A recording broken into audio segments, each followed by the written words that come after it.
Pokoke donga ngoten mawon nek donga ya ora usah tenanan ya apik ora ya apik. Mergo pangeran mesti napa pirsa.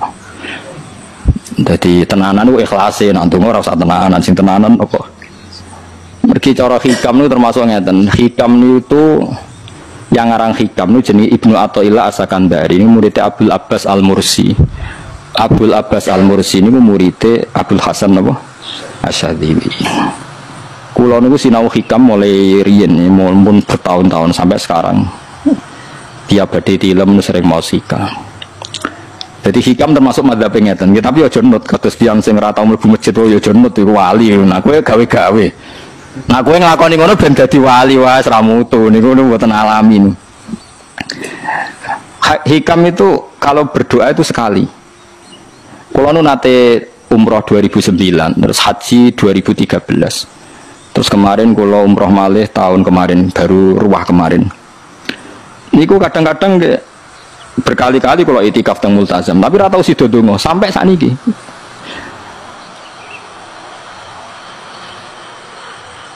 Mergo donga mbok pisan tok, anggere donga neh. Lho pangeran ijek eling kok tak elingno.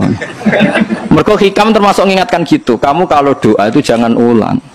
Karena yunabbahu iku man yajuzu alil ikhfal, yang boleh diingatkan hanya orang yang mungkin lupa. Allah ora bakal lali kok elingno.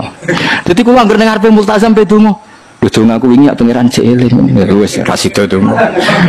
Wah anggere ape donga neh, tapi ndak gawe-gawe lho, saya asli, maksudnya asli. Anggere ape donga neh. Kan jeeling kok ya wis sampai kula nu teng raudhah niku akhirnya mau maca selawat maca Quran anggere donga seeling to Gusti Yesus ngono terus dadi yo pancen unik wong wali ku unik aja gawe-gawe lho tapi aja nut kula cuma pancen hikam ada ngoten wa inna ma yunabba wa amne den elingno sapa man wong ya juzu kang oleh ali ngatasi man apa alif falali sing oleh mbok elingno dat sing kemungkinan ora tau lali kok amen mbok elingno wingi mbok omongi saiki mbok omong lho cara kowe diutang ditagih terus iso eling dadi hikam madhabe unik ya tapi udene wali ya tetep napa wali wis keliru tetep wali nah ben ara wali ku bener wae tetep ra wali wis ra bakat tapi aja gawe-gawe lho syaratnya napa syaratnya aja napa gawe-gawe iki kula iki sering diprotes wene Gus ora tau ora jenengan donga jare sapa ora donga wingi situ kok ora donga nah jeling kadang kula yang ngrasa dosa tapi piye kadang teng ati ngoten ya akhire ya ora roh pokoke aku anggere pengen donga ya donga ben ora ya ora pas donga ya anut wali pas ora ya anut wali kadang bener dadi pas donga ya bener pas ora ya bener tapi itu memang sebagian mazhab beliau. Jadi ini nanti saya bacakan hikam dua kata mutiara terus donga semuanya donga sampai donga semuanya donga biaya kita gak ada sanad madhab yang diakui termasuk Thariqah Mu'tabarah selain Naqsyabandiyah Qadiriyah apa Sadiliyah lah Sadiliyah itu ya hikam nih yang mergo hikam sing aran Abdul Abbas Al-Mursi muridnya Abil Hasan apa Asyadzili sehingga orang tahu madhab Sadiliyah ya lewat kitab apa hikam makanya kitab-kitab apa saja generasi setelah beliau itu gak bisa lepas dari kitab nopo hikam sampai darani hikam atau iya madhabe nopo atau iya mergo atau iya itu mana nih sing aran nopo Ibnu Athaillah disebut hikam atau iya itu beliau sebetulnya ya ada orang alim yang butuh mikir jelimet kayak boten ya wong waras nonton mau misalnya orang waras begini pancen wong waras itu beda beda waras pancen misalnya gini saya ngambil uangnya Mustafa tanpa pamit boleh enggak? Enggak boleh kan? Terus beliau membuat makalah gini, kalau aja hafal.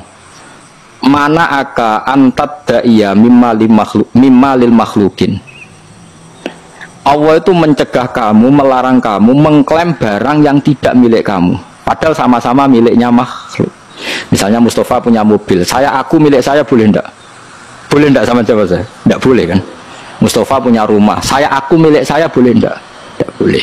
Kalau mengaku miliknya orang sama-sama makhluk saja tidak boleh, apalagi kamu ngaku-ngaku hal yang milik Allah. Misalnya sifat menentukan nasib itu milik siapa? Allah. Menentukan suul khotimah atau husnul khotimah itu milik siapa?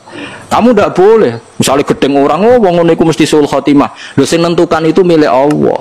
Wong ngaku barange wonge ora oleh apa meneh ngaku sing hak Allah Subhanahu wa taala. Jadi sebetulnya nak ngendikan ya normal saja. Artinya ijtihad itu kan normal, tidak perlu orang pinter banget. Tapi sing roh itu wong waras ngono maksudnya. Setelah dijelaskan kan masuk akal. Kayak tadi ndonga kok terus koyo sing mbok omongi wingi lali, urung lali kok mbok elingno meneh. Kan masuk akal. Jadi ini kula waca kalih mawon nggih kenangan kula ben dadi nggih kenangan kula napa makalah sanggeng napa hikam ya. Nggih kula waca Arabe mawon napa. Bismillahirrahmanirrahim. Kalau nak maca malah bingung, biasa apalan malah maca. Jadi piyambake ngendikan mana aka antatta iya male salaka mimalil makhlukin afayubihu laka antatta iya wasfahu wa rabbul alamin. Di Allah nglarang jenengan mengaku barang yang miliknya orang lain, apalagi ngaku-ngaku hak sing milike Allah Subhanahu wa taala. Sehingga kita tidak boleh misalnya maksud noti yang wong iku mesti celoko, nyelakkan orang itu hak sinten? Hak ya Allah. Kowe ora usah GR sok ben mesti bener, iso wae hak iki bener sok ben salah. Kamu juga enggak usah merasa salah, iso wae saiki kira saleh sok ben saleh. Ya sudah itu hak ya Allah, sudah ndak gitu. Terus ngendikane beliau ini Ilahi kullama akhrosoni lu'mi antokoni karomuka. Gusti ketika saya didiamkan oleh kesalahan-kesalahan saya antokoni karomuka, maka saya digerakkan oleh sifat lomane jenengan. Itu perasaannya hikam. Misalnya sampean ngerasa dosamu akeh terus rawani donga, ngerasa salahmu akeh terus ngerasa ora ahli swarga. Niku jare hikam, Gusti kula nak eling salah kula kok ora pantes mlebu swarga. Tapi nak eling lomane jenengan nggih pantes mawon. Lha iku dindos wong ngono niku wis dindos. Dina eling dosamu sampean akeh kan gak pantes mlebu swarga. Tapi nak eling jembare rahmati Allah nggih pantes mawon. Ilahi kullama akhrasani lumi antokoni karomuka.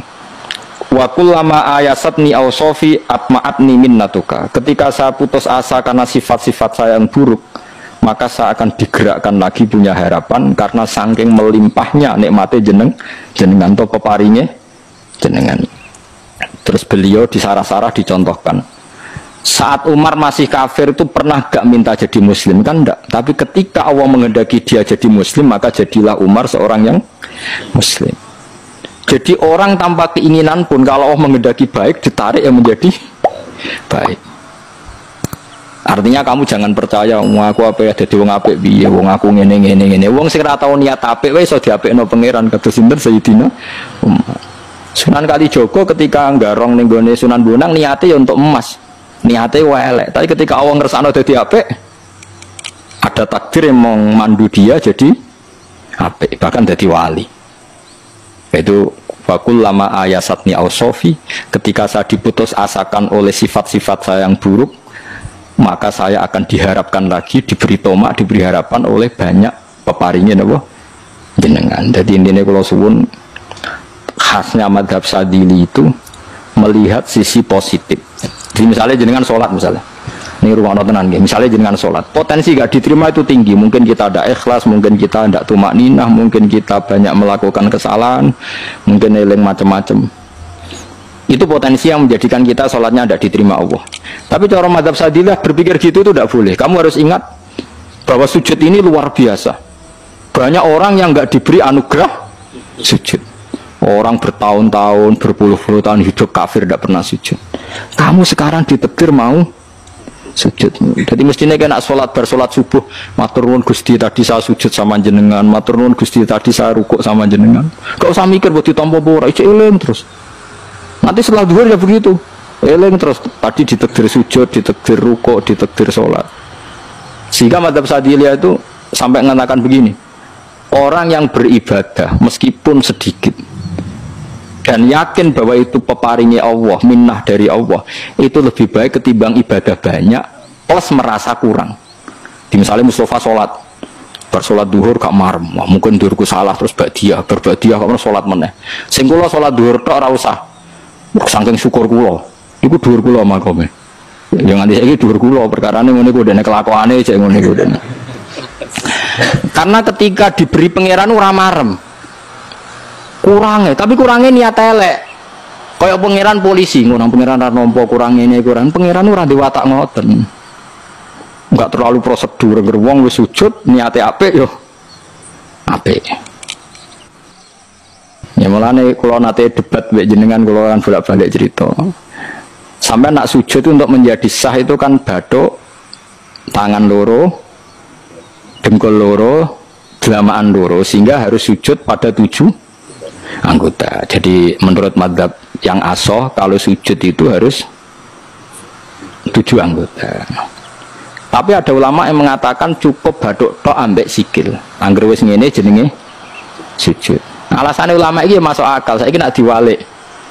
Ana Zaid yang muslim. Bathuke ditemplekno bumi niat sujud ning berhala. Hukumnya kafir ta ora? Enggak jawab ya, kafir kan? Iku syaratnya anggota pitu apa asal bathuke nemplek? Mulane jare ulama sing kaul sani. Lah iya go murtad ora usah syarat kok nggo bener. Syarat. Lah iya sing digo murtad ora usah syarat kok sing sujud go pangeran. Syarat. Nah ngono ora usah syarat anggere ngono ya jenenge sujud. Buktine wis sanggo dadekno murtad. Yo. Yo ulama yo macam-macam. Mana kok janut aku ilmune sakit. Artinya sampean ra kudu anut mazhabku. Maksudnya mergo kula lah ya sadar sebagian mazhab saya itu masalah bagi Anda. Tapi saya ikut Anda lebih masalah kan. Apa kok ora roh maksudnya kan gak jelas. Acuannya hukum ndak jelas.